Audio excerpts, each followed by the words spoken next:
Well, it's Saturday again. Happy Saturday, maybe.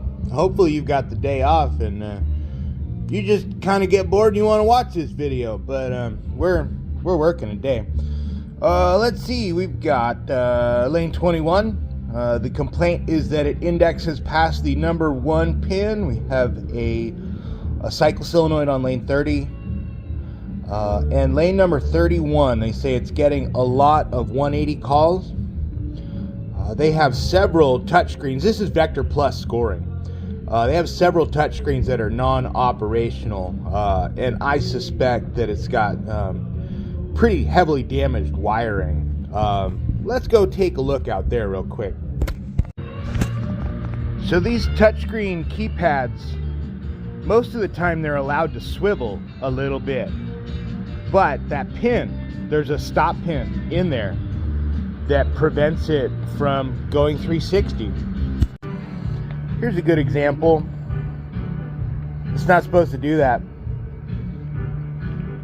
So now the wiring inside is damaged, and there's no video displayed on it. Let's start here on 21. Let's go ahead, we'll fire it up, and we'll just cycle it until we see it fail.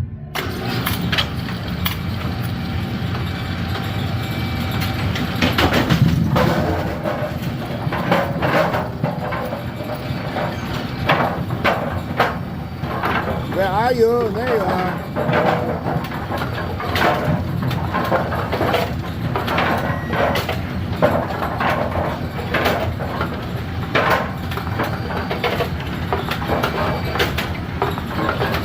Didn't do it that time.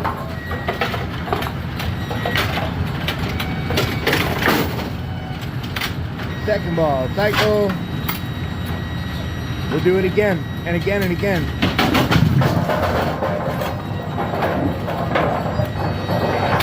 Second ball, cycle.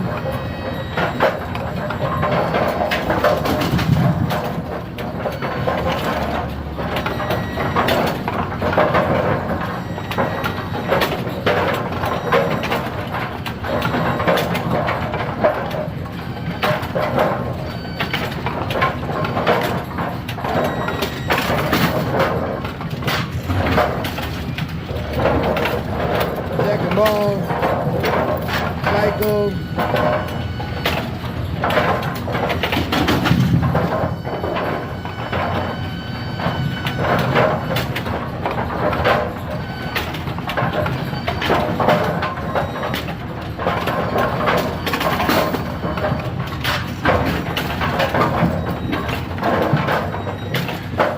Again.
So whatever it is, it's not happening 100% of the time.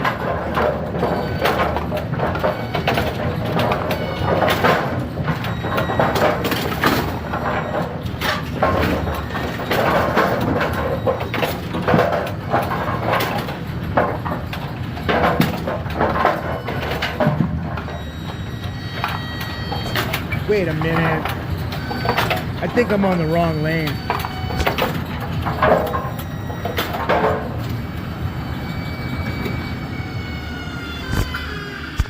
Nope, that says lane 21. That says lane 21. Weird.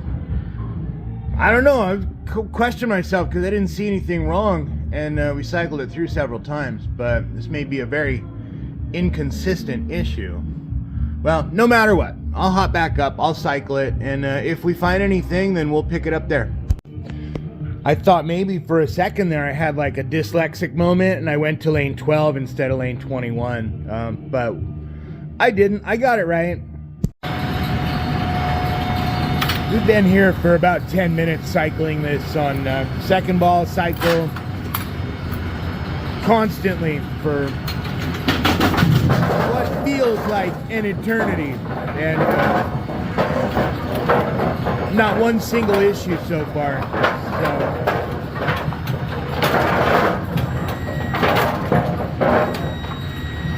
So let's watch it one more time.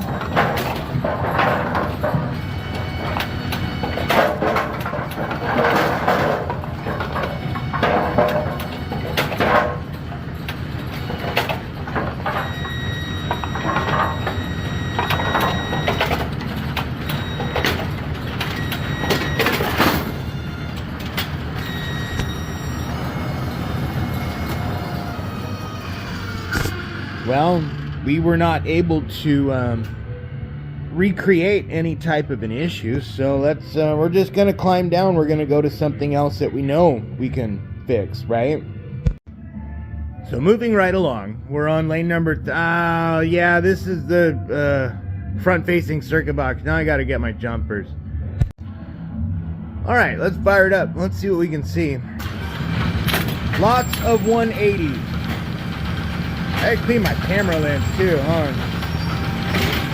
Get a little glare off that pin lamp.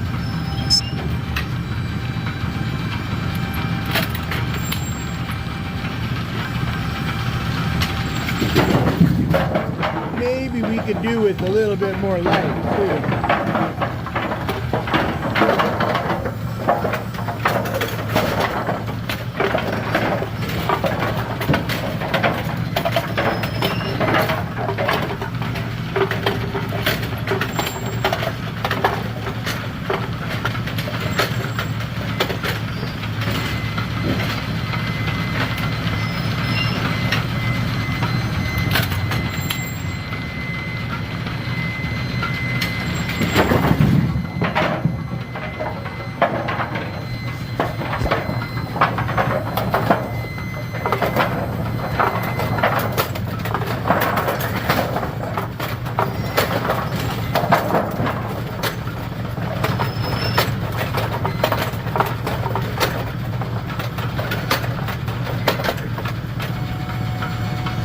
Yeah, nothing's jumping out at us, right?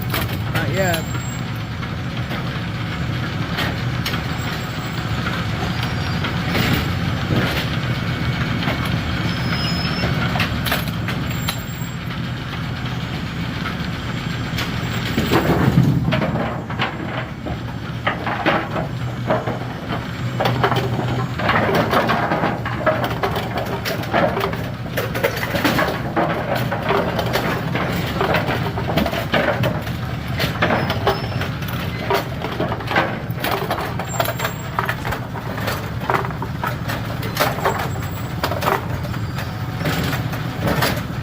Scissors function. That's good.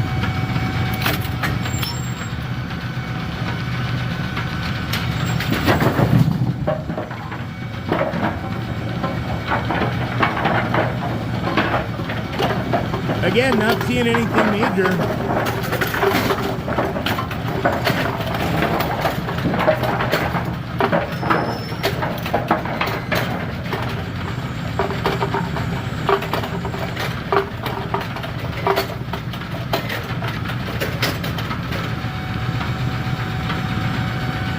I don't know. Well, we appear to be batting a perfect 0 today. I guess that's kind of the universe balancing out for 4 for 4 last week, or 0 for 2. Been cycling this machine for a while, and I haven't seen anything that is standing out that might cause what they're describing.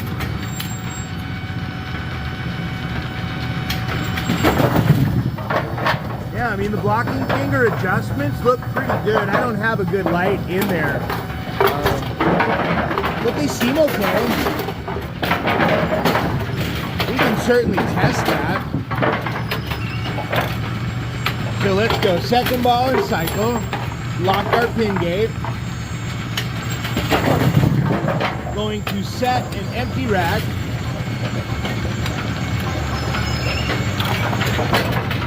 We're going to fill up the turret basket and let it deliver pins into our moving deck.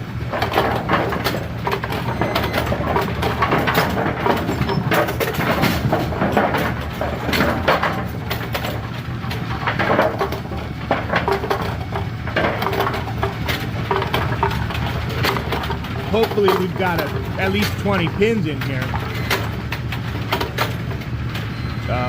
Negative. We have 18 pins. I stole 3 pins out of the full deck and I locked our cross conveyor. So let's go ahead and unlock and watch our blocking fingers. That held really good.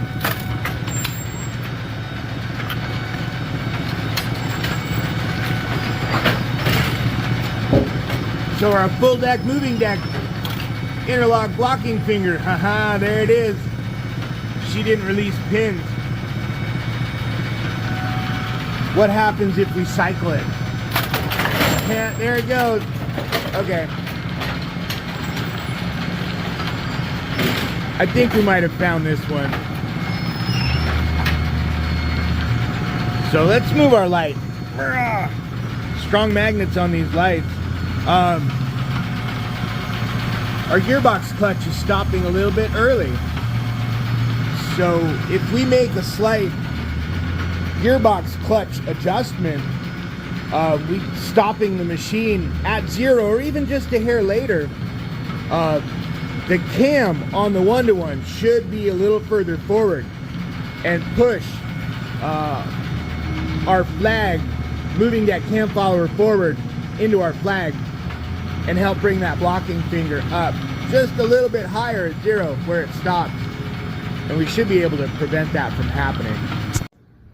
The jam nut on that was a little looser than expected, so what I ended up doing, I broke the jam nut free and I rotated the flange nut, basically decreasing our gap between the cone and the belt pulley disc. So let's restart it and see where it stops now. Oh, nope, we're still unplugged. Hold on, I gotta plug it back in. It's important to remember safety first. Always unplug the equipment before you service it.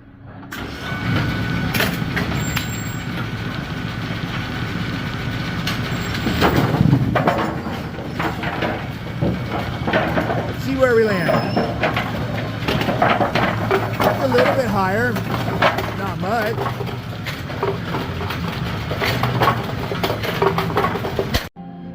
I went in, I made it just the gap just a little bit smaller. So let's really blanking today. Plug it back in, plug it in, plug it in, plug it in. Okay, that looks better.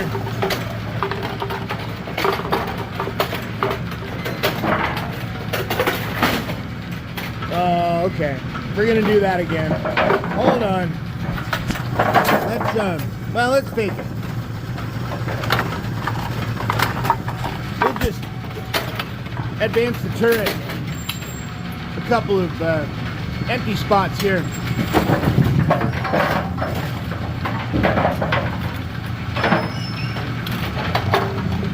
And then we'll do it again after we deliver this batch of pins.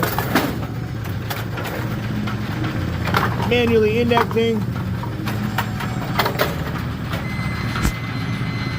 Second ball cycle. We want a full moving deck and we want a full turret basket.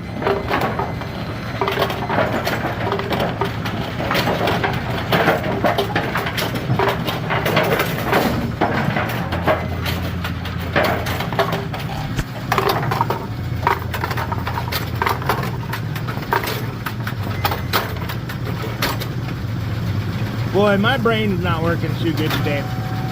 I still need to steal. I'm gonna steal that 10. That's a 7. We're going backwards. Ugh.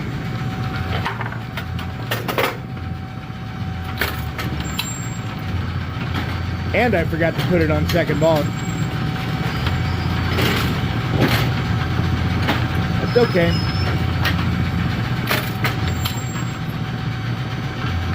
Let's see if this turret is still going to hold these pins. Nope. Cool. I don't see anything else going on here.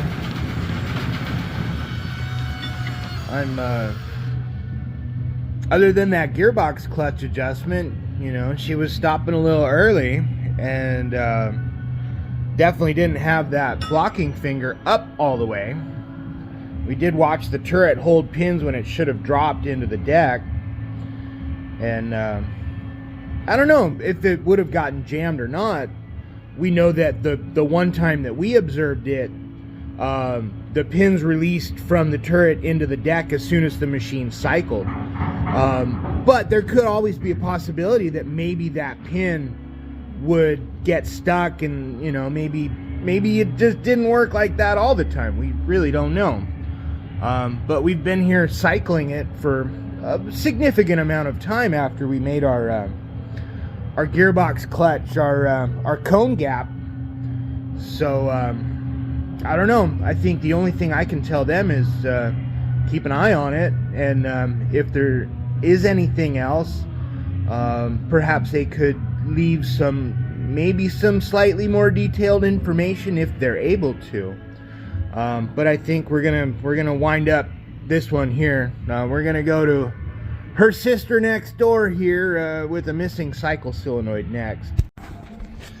I think we've done enough cycle solenoids. I didn't want to really necessarily get this on camera, but they had asked me, they're like, well, there's a white wire and 2 black wires in here, and I don't want to hook up the wrong one. I don't know what to do. Let's come in close here. That's that one's green. Focus. This is it's green under all the crust. So we're gonna put a like a ring terminal end on this one, and designate this as ground, so it doesn't confuse somebody else in the future. Just like that.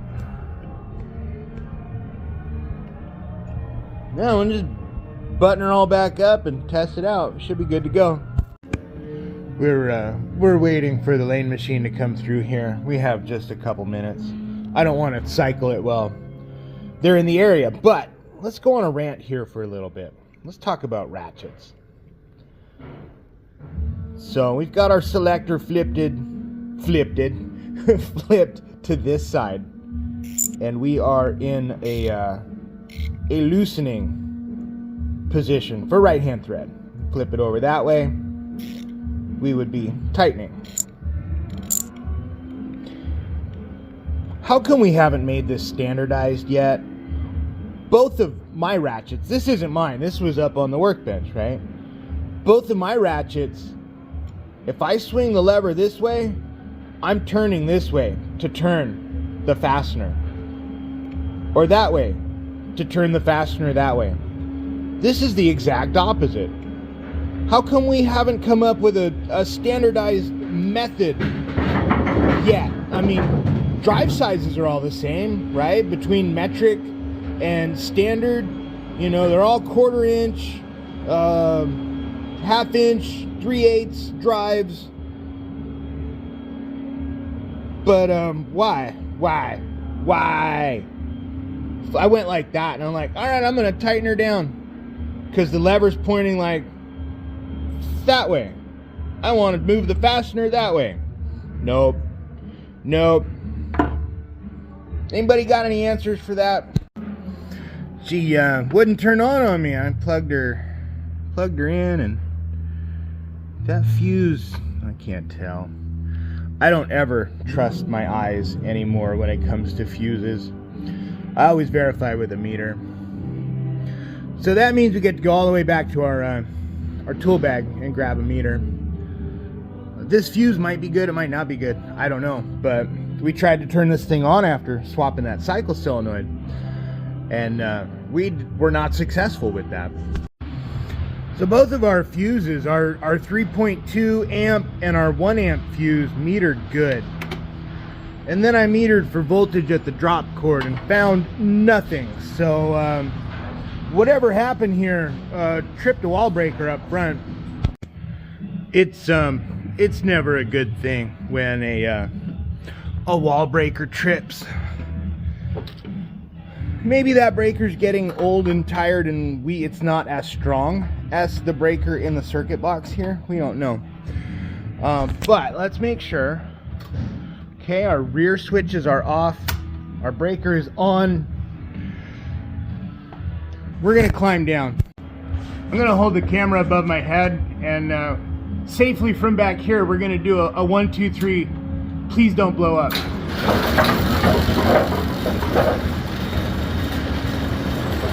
Good. It didn't blow up.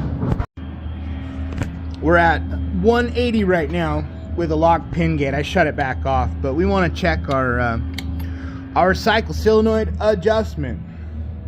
So I'm going to loosen these back up a little bit. I'm going to engage the plunger into the solenoid housing, and we're going to look for like a 1/8 inch gap to form right there. Let's watch it cycle. It worked. There you go. Well, let's look in our backpack full of goodies here and grab a screwdriver, because it's time to look at some touchscreen monitors up front. I have no idea what caused that breaker to trip. We're going to stop for some more coffee too. I wonder if they had inadvertently crossed green ground with hot and sent 208 volts straight to ground. That might have tripped the breaker up front. We don't know. We're just glad it didn't blow up. This one looks like it's got no power. Should be able to, when you plug it in with power, that LED should turn on and start blinking. And we don't have that. Let's see if our power supply here on the curtain wall has any faults. Nope. Nope. There's two little resettable circuit breakers. There's nothing tripped here. So let's grab the meter, because the other one on this pair is powered on and functions. Ooh, don't drop the meter. See if I can do this one-handed. May not have the dexterity to try and do meter lead chopsticks. 14.5 volts, that seems good. So yeah, maybe dead touchscreen here. See if I can get in here. You guys see that component labeled RV1? That's probably variable resistor, a varistor. I think it's gone out. We have zero continuity across it. It's just metering open circuits. So whatever happened, power spike or something, it probably broke that component. Well, so they're gonna need a new monitor for 5. Yeah, she's a little mangled. This looks like Ethernet cable. I wonder if we have enough slack if we wanted to try to repin it. Well, let's see if we can extract a terminal and see what we're dealing with here. Maybe we can order up some new terminal ends for it. Little tiny D-shaped Molex crimps, huh? Yeah, they're itty bitty. I don't know if I have any of those, but if we do, maybe we can repin them. Well, I don't have any of those. It's not a big surprise. I might have some at work, but that's certainly not here. But I can order some in, and if we have enough slack on the cable, we might be able to just trim all the damaged stuff back and repin this. there's a good chance we can save this one. Cool. Well, not getting done today, but at least we have a plan, right? That's weird. I've never seen that screen before. Crazy. Alrighty, I think it's time to close everything out. We've been here for about 3.5 hours. We were able to get a couple of their touch screens back up and running with some various wiring repairs. They're not out of the woods yet, but we've done as much as we can do for today.